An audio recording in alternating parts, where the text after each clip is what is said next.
Well, the Public Health Agency of Canada has just admitted that those with more boosters die at a higher rate than the unvaccinated. We're all in this together. We've come so far in the fight against COVID, it's time to finish this pandemic for good. So get vaccinated. If you know someone who hasn't, talk to them. Vaccines are safe and effective for use. Vaccines are the best way for you to protect yourself, your family, and your community. We all agree getting vaccinated is the way forward.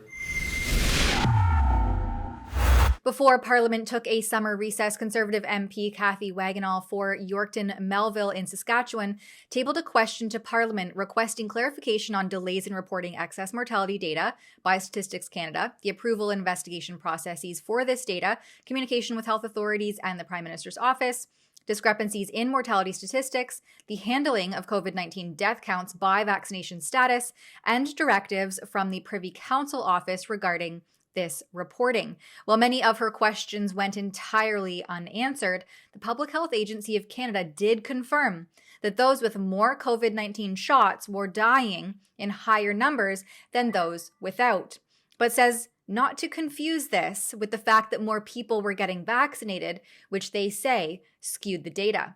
Let's dig in. Based on cases following vaccination reports on the COVID-19 Epidemiology Update webpage from June 10th to August 28th, 2022, weekly COVID-19 deaths were as follows. Between June 13th to 27th, the average number of weekly deaths reported was 23.3 among unvaccinated cases, 1 among not yet protected cases, 8.3 among partially vaccinated cases, 73.3 among fully vaccinated cases, and 144 among fully vaccinated cases with an additional dose.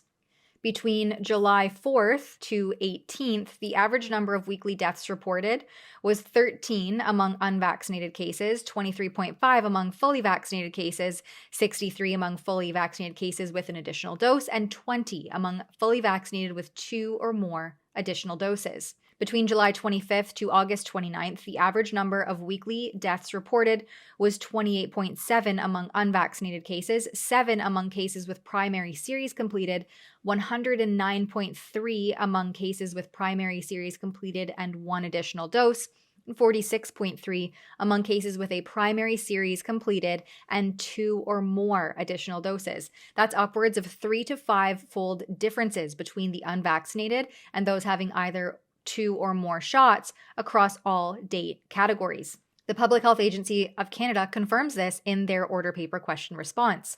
Across all weeks in the time period of interest, the number of deaths were highest among those with a primary series and 1 additional dose, but they caution against reading too far into this with the following statement.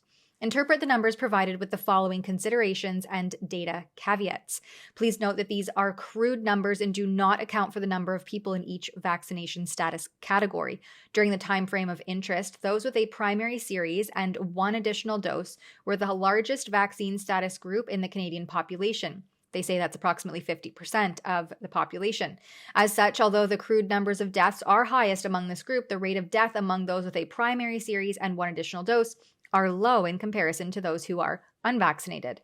Those unvaccinated, they say, were 8 times more likely to die than those with a primary series and 1 or more additional doses, and that is taken from the August 26th, 2022 COVID-19 Epidemiology Update webpage. Now I dug back and I found the archived version of that page, and the claim by the Public Health Agency of Canada needs to be taken with a hefty grain of salt. Here's why. First of all, it says that between July 4th and 31st, unvaccinated cases were 5 times more likely to be hospitalized and 7 times, not 8, more likely to die from their illness compared to cases with a completed primary vaccine series. But to make matters even more confusing, under the vaccine status definitions, the classification of COVID-19 cases based on vaccination status is as follows.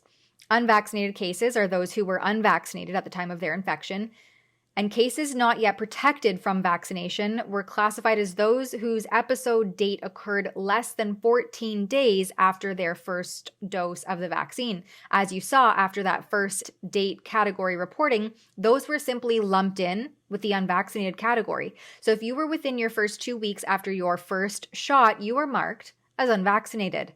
Partially vaccinated cases were classified as those who were 14 days or more after their first dose in a 2-dose series, or less than 14 days after their second dose. So some of these cases inevitably had 2 doses, they just weren't considered fully vaccinated yet. So if you developed COVID-19, were hospitalized and or died, and were within 14 days of your first shot, you were marked as unvaccinated.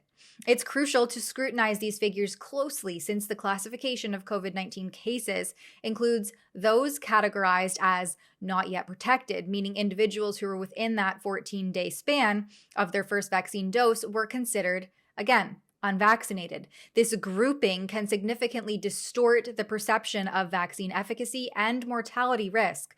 So while the Public Health Agency of Canada says not to be alarmed by the trend and to consider caveats and considerations, they ignore their own inherently skewed data definitions. This makes all data coming from the agency and Health Canada unreliable, with the very real potential of misclassification across the board when discussing the supposed safety and efficacy of these novel products. For Rebel News, I'm Tamara Ugolini. Stay up to date with accurate, factual information and support this kind of investigative journalism at nomoreshots.ca. You can sign our petition, and you can also send a form email to Federal Minister of Health Mark Holland calling on him to revoke market authorization for these injections. That's nomoreshots.ca.